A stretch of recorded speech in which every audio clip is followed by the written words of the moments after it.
The search for a homeless man who authorities suspect was exposed to the deadly Ebola virus illustrates a challenge in tracking people exposed to the disease. WSJ's Atlanta Bureau Chief Betsy McKay has more, and she joins us now. Betsy, thank you very much for joining us. You oversee the coverage of the Center for Disease Control, amongst many other things. Yeah. Tell us about this homeless man. He was believed exposed. That doesn't mean he necessarily had it, but they couldn't find him.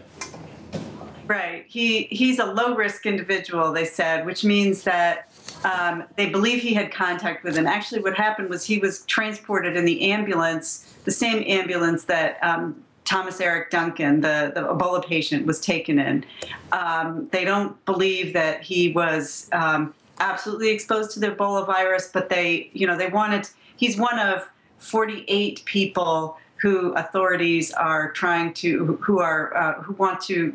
authorities want to follow every day, meaning take their temperature and talk about their health symptoms every day for 21 days. Okay, and that's very important because that's the incubation period, that 21 days up to those number of days. And the difficulty here is, of course, that if you or I went missing, probably the most likely place to find us is at home.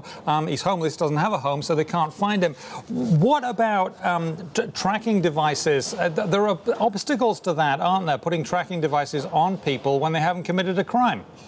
Right. I mean, this is a very difficult situation. In the U.S., we protect civil liberties, and this is a situation where these are people who are not sick, and they need to go about their lives. On the other hand, they have an obligation to be checked every day. So it's especially difficult with a homeless person who is harder to find.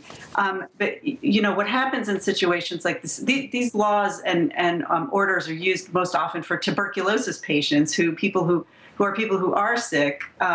Many of them are homeless, and when they defy or do not comply with orders to appear every day for treatment, they can be quarantined or placed in a residence or someplace where they can be watched and made sure that they are, following public health orders. And that's a problem, isn't it? That the quarantining, because quarantining requires facilities that are secure, and it takes up space, and it takes up resources, and all the rest of it. So that presents authorities with yet another problem.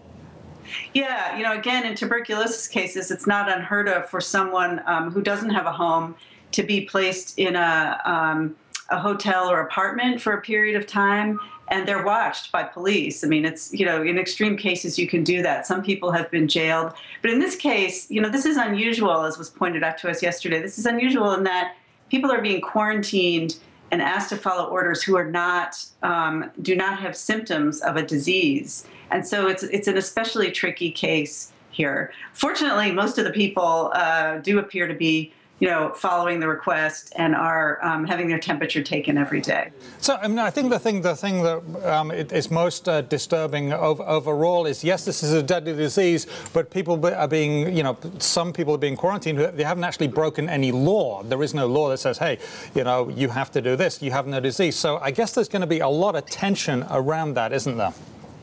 Yeah, definitely. And, if you had to implement this on a larger scale, you would have to really think about how to do this right. The Texas law does allow people to be quarantined if they're not following public health orders. And so that's what you saw play out with 4 people who were exposed, who are among 10 who authorities say were definitely exposed to the virus, and they are watching them particularly closely. Well, let's hope that even though they were exposed, they don't actually have the disease, and that everyone who has it gets well. Thank you very much, Betsy McKay of the Wall Street Journal.